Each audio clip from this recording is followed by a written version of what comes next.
தமிழ்நாடு அரசு உழவன் செயலி என்ற கைபேசி பயன்பாட்டு செயலியை அறிமுகப்படுத்தியுள்ளது. இதன் மூலம் அரசு வழங்கும் விவசாய மானியங்கள், விவசாய உபகரணங்கள், பயிர் காப்பீட்டு தகவல்கள் மற்றும் காலநிலை ஆகியவை பற்றிய தகவல்களை பெற முடியும். மேலும் அரசு மற்றும் தனியார் நிலையங்களில் உள்ள விதை மற்றும் உரங்களின் கையிருப்பை பற்றிய தகவல்களையும் வழங்குகின்றது. ஸோ நம்ம தமிழ்நாடு அரசு உழவன் செயலி அப்படின்னு ஒரு செயலி ஆப் வச்சுருக்கு. அதில் மூலமாக மானியங்கள், விவசாய உபகரணங்கள், வேறு பயிர் காப்பீட்டு தகவல்கள், காலநிலை இதில் பற்றிய டீட்டெயில்ஸ் எல்லாம் ஃபார்மர்ஸ்க்கு கொடுக்குது. விதை மற்றும் உரங்களின் கையிருப்பு, அரசு மற்றும் தனியார் நிலையங்களில் இருக்கிற விதை மற்றும் உரங்களோட கையிருப்பை பற்றிய தகவல்களையும் இந்த உழவன் செயலி வழங்குது.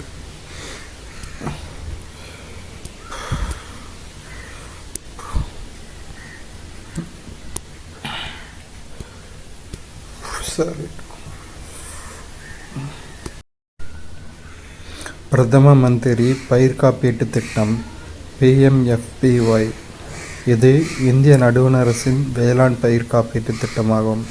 இத்திட்டத்தின் கீழ் மத்திய அரசு விவசாயிகளுக்கு நிதி உதவியும் பயிர் காப்பீடும் வழங்குகின்றது. இது 2016ஆம் ஆண்டு பிப்ரவரி மாதம் 18ஆம் நாள் அறிமுகப்படுத்தப்பட்டது. ஸோ PMFBY அப்படிங்கிற ஸ்கீம் என்னென்னா, பிரதம மந்திரி பயிர் காப்பீட்டு திட்டம். இது பயிர்கள் அழிஞ்சு போன அந்த காப்பீட்டு தொகையும், அது பயிர்களுக்கான விவசாயிகளுக்கு அந்த பயிரிடுறதுக்கான நிதி உதவியும் இந்த திட்டத்தின் மூலமாக அரசு மக்களுக்கு, விவசாயிகளுக்கு வழங்குது.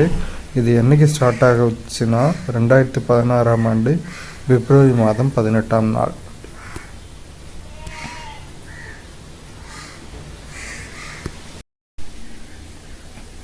உயிரி உரத் திட்டம். இத்திட்டம் தமிழ்நாடு அரசால் சமீபத்தில் அறிமுகப்படுத்தப்பட்டது.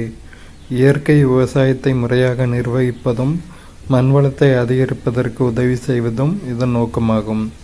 ஸோ பயோ ஃபெர்டிலைசர் பிளான், இதோட நோக்கம் என்னென்னா, இயற்கை விவசாயம், நேச்சுரல் அக்ரிகல்ச்சர், அதை மேனேஜ் பண்ணுறது, அதோட சாயில் ஃபெர்டிலிட்டி, மண் வளத்தை அதிகரித்தல், அதுக்கு உதவி செய்கிறது. இது ரெண்டும் தான் பயோ ஃபெர்டிலைசர் பிளானோட நோக்கங்கள். இது தமிழ்நாடு அரசால் சமீபத்தில் அறிமுகப்படுத்தப்பட்டது. அறிவியல் மற்றும் தொழில்துறை ஆராய்ச்சி கழகம், CSIR, தேசிய தாவரவியல் ஆராய்ச்சி நிறுவனம், NBRI மற்றும் மருத்துவ நறுமண தாவரங்களுக்கான மத்திய நிறுவனம் SIMAP ஆகியவை கூட்டாக இணைந்து BGR-34 எனப்படும் நீரிழிவு ஆயுர்வேத தடுப்பு மருந்தை அறிமுகப்படுத்தியுள்ளன. BGR abbreviation blood glucose regulator. இது 34 வகையான தாவர மூலிகை வளங்களை அங்கமாக கொண்டது. இது இரத்த அழுத்தத்தை கட்டுப்படுத்துகின்றது. ஸோ BGR-34 அப்படிங்கிற தடுப்பு மருந்து 34 வகையான தாவர மூலிகை வளங்களை அங்கமாக கொண்டது. இது பிளட் ப்ரெஷரை ரெகுலேட் பண்ணுது. ஸோ இதெல்லாம் சேர்ந்து BGR-34 உருவாக்கியிருக்காங்கன்னா, CSIR அறிவியல் மற்றும் தொழில்துறை ஆராய்ச்சி கழகம், NBRI தேசிய தாவரவியல் ஆராய்ச்சி நிறுவனம், அப்புறமா மருத்துவ நறுமண தாவரங்களுக்கான மத்திய நிறுவனம் SIMAP, இந்த 3 கூட்டாக இணைந்து BGR-34 அப்படிங்கிற நீரிழிவு சுகர் ஆயுர்வேத தடுப்பு மருந்து, BGR பிளட் குளுக்கோஸ் ரெகுலேட்டர் அப்படிங்கிற தடுப்பு மருந்தை அறிமுகப்படுத்தியிருக்காங்க. தமிழகத்தை தாயகமாக கொண்ட இழுவை மாடுகள். காங்கேயம். இவை காங்கேயத்தில் உருவாகியவை. தாராபுரம், பெருந்துறை, ஈரோடு, பவானி மற்றும் கோயம்புத்தூர் மாவட்டங்களில் காணப்படுகின்றன.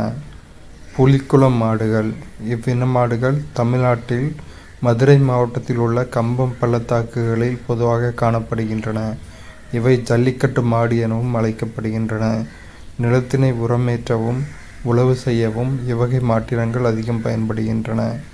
ஸோ காங்கேய மாடுகள் எங்கே காணப்படுதுன்னா, தாராபுரம், பெருந்துறை, ஈரோடு, பவானி மற்றும் கோயம்புத்தூர் மாவட்டம். புலிக்குளம் மாடுகள் கம்பம் பள்ளத்தாக்கில், மதுரை தேனி இடையில இருக்கிற கம்பம் பள்ளத்தாக்கில் அதிகமாக காணப்படுது. இவைகள் ஜல்லிக்கட்டு மாடு அப்படின்னும் அழைக்கப்படுது. நிலத்தினை உரமேற்ற உழவு செய்ய பயன்படுகின்றன புலிக்குளம் மாடுகள். அவ்வளோதான்.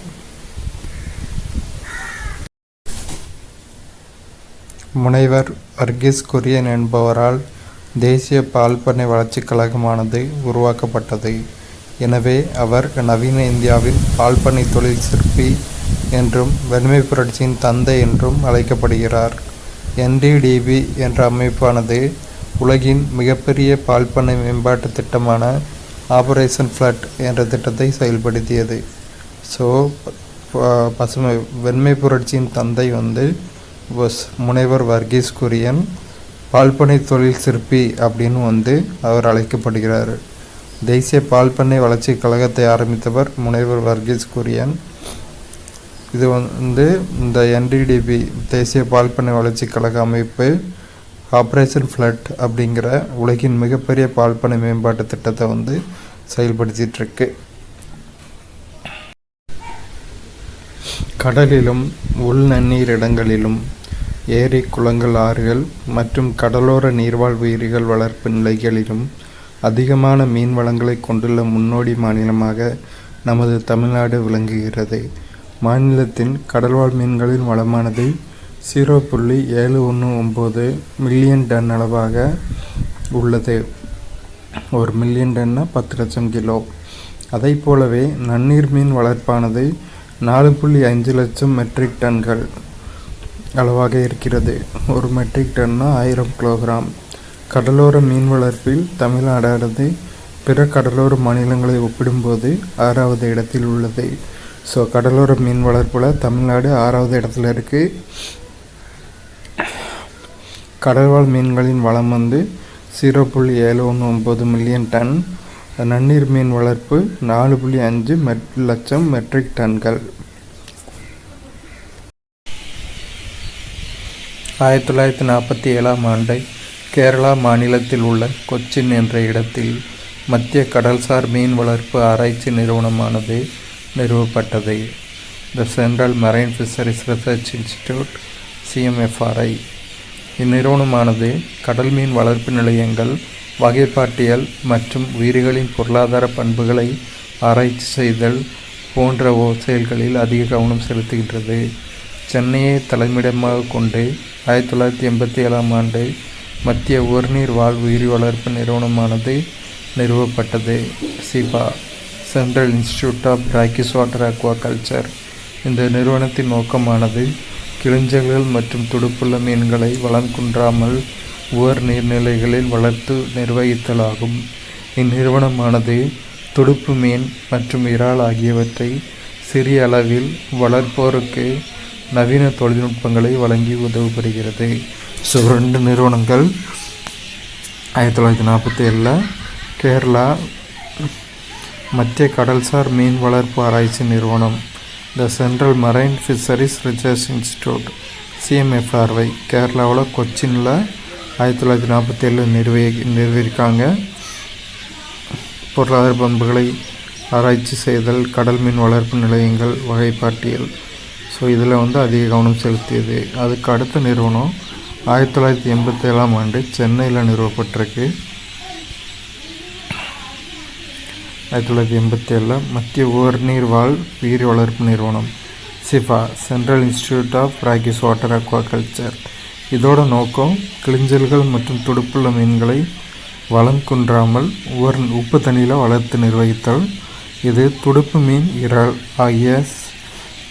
ஆகியவற்றை ரொம்ப சின்ன மைனர் ஸ்கேலில் வளர்க்குறவங்களுக்கு நவீன தொழில்நுட்பங்கள், அட்வான்ஸ் டெக்னாலஜிஸை கொடுத்து உதவி செய்யுது இந்த 2 நிறுவனங்கள். தேனி தனது ஒரு பயணத்தில் குறைந்தது 50 முதல் 100 மலர்களிடம் தேனை சேகரிக்கும்.